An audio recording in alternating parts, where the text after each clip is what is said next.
Hi അസ്സലാമു അലൈക്കും, welcome back. ഇന്ന് നമ്മൾ വെറൈറ്റി ആയിട്ടുള്ളൊരു പൊക്കവടയുടെ റെസിപ്പിയാണ് ഇവിടെ ഷെയർ ചെയ്യുന്നത്. അപ്പോൾ ഈ ഒരു പൊക്കവട നല്ല ക്രിസ്പിയും അതുപോലെ നല്ല ടേസ്റ്റിയുമാണ്. വെറൈറ്റി ആയിട്ടുള്ളൊരു പൊക്കവട കൂടിയാണ്. നമ്മൾ സാധാരണ നോർമൽ ഉണ്ടാക്കുന്ന പൊക്കവടയിലേറെ ഒന്നുകൂടെ ഡിഫറെൻ്റ് ആയിട്ടുള്ള വെറൈറ്റി ആയിട്ടുള്ളൊരു പൊക്കവടയാണ്. കഴിക്കാൻ നല്ല ടേസ്റ്റിയുമാണ്. അപ്പോൾ ഇതെങ്ങനെയാണ് റെഡിയാക്കി എടുക്കുന്നത് നമുക്കൊന്ന് കണ്ടു നോക്കാം. അപ്പോൾ നമ്മുടെ ഈ ഒരു പൊക്കവടയിലേക്കുള്ള മെയിൻ ആയിട്ടുള്ള ഇൻഗ്രീഡിയൻറ്റ് ഉരുളക്കിഴങ്ങാണ്. ഉരുളക്കിഴങ്ങ് പൊക്കവടയാണ് നമ്മളിന്നിവിടെ റെഡിയാക്കി എടുക്കാൻ പോകുന്നത്. അപ്പോൾ ഞാൻ വലിയ സൈസിലുള്ള ഒരു ഉരുളക്കിഴങ്ങാണ് എടുത്തിട്ടുള്ളത്. വേവിച്ചിട്ടുള്ള അല്ല കേട്ടോ, വേവിക്കാതെ പച്ചയ്ക്ക് തന്നെയാണ് ഇത് ഗ്രേറ്റ് ചെയ്തെടുക്കുന്നത്. അപ്പോൾ അതൊന്ന് നന്നായിട്ടൊന്ന് ഗ്രേറ്റ് ചെയ്തിട്ട് എടുക്കാം, മുഴുവനായിട്ടൊന്ന് ഗ്രേറ്റ് ചെയ്തിട്ട് എടുക്കാം. ഗ്രേറ്റ് ചെയ്തിട്ട് വേറൊരു പണി കൂടെ ചെയ്യാനുണ്ട് ഈ ഒരു ഉരുളക്കിഴങ്ങ് വെച്ചിട്ട് തന്നെ. അപ്പോൾ ഇത് മുഴുവനായിട്ട് ഇതുപോലെ ഗ്രേറ്റ് ചെയ്തെടുത്തതിന് ശേഷം ഞാനിതൊരു ബൗളിലേക്ക് മാറ്റുകയാണ്. ഗ്രേറ്റ് ചെയ്തിട്ടുള്ള മുഴുവനും ഒരു ബൗളിലേക്ക് മാറ്റി കൊടുക്കുക. അതിനുശേഷം നമുക്ക് ഇതിലേക്ക് വെള്ളം ചേർത്ത് കൊടുക്കണം. അപ്പോൾ ഇതിൽ എത്ര വെള്ളം ചേർക്കുന്നോ അത്രയും വെള്ളം ചേർക്കുക. അതിൻ്റെ സ്റ്റാർച്ച് ഒഴിവാക്കാൻ വേണ്ടിയിട്ടാണ് ഇതുപോലെ വെള്ളം ചേർത്ത് കൊടുക്കുന്നത്. ഒരു പശ ഉണ്ടാവുമല്ലോ, അത് ഒഴിവാക്കാൻ വേണ്ടിയിട്ട്. അപ്പം നമുക്കിതിൽ കുറച്ചധികം തന്നെ വെള്ളം ഒഴിച്ച് കൊടുത്തിട്ട് അതിൻ്റെ പശ ഒഴിവാക്കണം. അപ്പോൾ ഇങ്ങനെ ഒഴിച്ച് കൊടുത്ത ശേഷം കൈ വെച്ചിട്ട് നന്നായിട്ടൊന്ന് മിക്സ് ചെയ്തിട്ട് ഓരോന്നിൻ്റെയും ആ സ്റ്റാർച്ച് ഒഴിവാക്കണം. ഇതുപോലെ നമ്മളിങ്ങനെ വെള്ളത്തിൽ ഇട്ടാൽ തന്നെ അതിൻ്റെ ഓരോ പശയൊക്കെ പോകും, തമ്മിൽ ഒട്ടി പിടിക്കില്ല. അപ്പോൾ നമ്മൾ ഗ്രേറ്റ് ചെയ്ത് വരുമ്പോൾ ഓരോ പീസും അങ്ങനെ തമ്മിൽ ഒട്ടി പിടിക്കില്ല. അപ്പോൾ അതൊക്കെ ഒന്ന് ഒഴിവാക്കാൻ വേണ്ടിയിട്ട് വേറിട്ട് കിട്ടാൻ വേണ്ടിയിട്ടാണ് ഇതുപോലെ ചെയ്യുന്നത്. ഇതുപോലെ നന്നായിട്ടൊന്ന് മിക്സ് ചെയ്തെടുത്തതിന് ശേഷം നന്നായിട്ടൊന്ന് പിഴിഞ്ഞിട്ട് നമുക്ക് വേറൊരു ബൗളിലേക്ക് എടുക്കാം. അതിൻ്റെ അത് വെള്ളം കംപ്ലീറ്റ് ആയിട്ട് പിഴിയാൻ കഴിയുന്ന രീതിയിൽ നമുക്കൊന്ന് പിഴിഞ്ഞിട്ട് വേറൊരു ബൗളിലേക്ക് മാറ്റാം. ഇതുപോലെ കംപ്ലീറ്റ് ആയിട്ട് നമുക്കൊന്ന് പിഴിഞ്ഞിട്ടെടുക്കാം. ഇപ്പോൾ ഇത് എല്ലാ പീസും വേറെ ആയിട്ട് ഒട്ടിപ്പിടിക്കാതെ നമുക്ക് കിട്ടിയിട്ടുണ്ട് ഇതുപോലെ ചെയ്തുകൊണ്ട് തന്നെ. അപ്പോൾ ഇങ്ങനെ ചെയ്യുമ്പോഴാണ് നമുക്ക് നല്ല പെർഫെക്റ്റ് ആയിട്ട് ഈ ഒരു പൊക്കവട കിട്ടുക കേട്ടോ. പിന്നെ ചെറിയൊരു സവാള എടുത്തിട്ട് അത് ഇതുപോലെ ചെറുതായിട്ട് കൊത്തിയരിഞ്ഞതാണ്, അത് അതിലേക്ക് ചേർത്ത് കൊടുക്കുക. പിന്നെ നമുക്കതിലേക്ക് ചെറിയൊരു പീസ് ഇഞ്ചി ചെറുതായിട്ട് അരിഞ്ഞത് ചേർത്ത് കൊടുക്കുക. പിന്നെ ഒരു പച്ചമുളക് ഇതുപോലെ വട്ടത്തിൽ അരിഞ്ഞതാണ്, അതും കൂടെ ചേർത്ത് കൊടുത്തിട്ടുണ്ട്. പിന്നെ കുറച്ച് കറിവേപ്പില ഇതുപോലെ ചെറുതായിട്ട് അരിഞ്ഞതും കൂടെ ചേർത്ത് കൊടുക്കുന്നുണ്ട്. പിന്നെ മല്ലിയിലൊക്കെ വേണമെങ്കിൽ അതും ചേർത്ത് കൊടുക്കണം. ഞാൻ ഇപ്പോൾ അതൊന്നും ചേർക്കണില്ല. പിന്നെ ഞാൻ അതിലേക്ക് ചേർക്കുന്നത് ഒരു നുള്ള് മഞ്ഞൾപ്പൊടിയാണ്.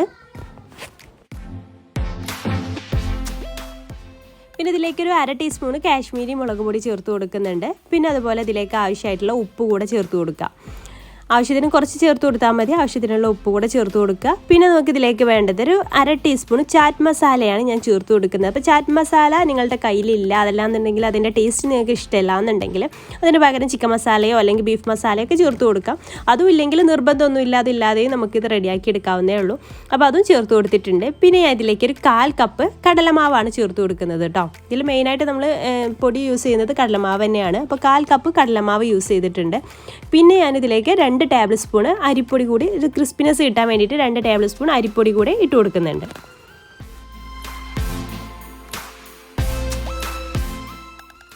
ഇനി ഇത് നന്നായിട്ട് കൈ വെച്ചിട്ടൊന്ന് മിക്സ് ചെയ്ത് നോക്കുക.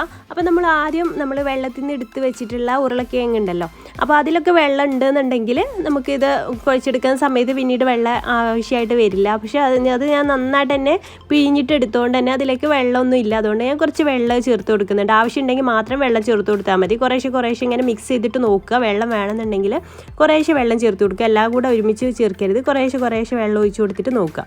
അപ്പോൾ ഇതാ ഇതുപോലെ ഇങ്ങനെ ഷേപ്പാക്കി എടുക്കാൻ പറ്റുന്ന ഒരു പരുവാകുമ്പോൾ നമുക്ക് വെള്ളം ഒഴിക്കലും ഇങ്ങനെ നിർത്താം കേട്ടോ. അപ്പോൾ ഇത്രയും മതി. ഇങ്ങനെ ഒരുപാട് ലൂസായി പോകരുത്, ജസ്റ്റ് കുറച്ചൊന്ന് അത് ഒട്ടി പിടിക്കുന്ന പരുവാകുമ്പോൾ നമുക്ക് അത് നിർത്തുക. പിന്നെ ഞാൻ കുറച്ച് ഓയിലൊന്ന് ചൂടാൻ വെച്ചിട്ടുണ്ട്. ഓയിൽ നന്നായിട്ടൊന്ന് ചൂടായിട്ട് വരുമ്പോൾ നമുക്കിതുപോലെ നമുക്കിഷ്ടമുള്ള രീതിയിൽ ഇതൊന്ന് ഷേപ്പാക്കിയിട്ട് ഓയിലിലേക്ക് ഇട്ട് കൊടുത്തിട്ട് ഫ്രൈ ചെയ്തിട്ടെടുക്കാം.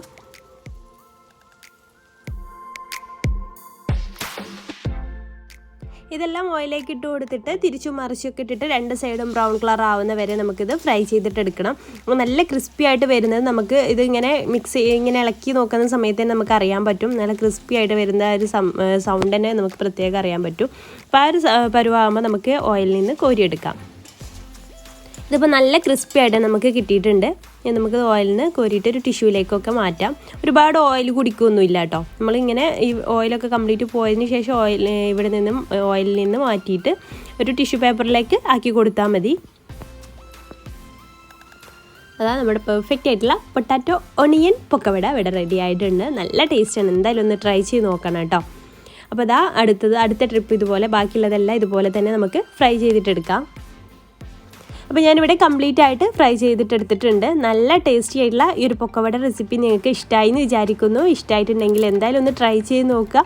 ട്രൈ ചെയ്തിട്ട് ഫീഡ്ബാക്ക് കമൻറ്റ് ബോക്സിൽ അറിയിക്കുക കേട്ടോ. പിന്നെ നമ്മുടെ ഈ വീഡിയോ കാണുന്നവർ സബ്സ്ക്രൈബ് ചെയ്യാതെ കാണുന്നവരുണ്ടെങ്കിൽ പ്ലീസ് ഒന്ന് സബ്സ്ക്രൈബ് കൂടെ ചെയ്യുക. അപ്പോൾ ഇൻഷാല്ലാ പുതിയൊരു നല്ലൊരു വീഡിയോ ആയിട്ട് നമുക്ക് വീണ്ടും കാണാം. താങ്ക്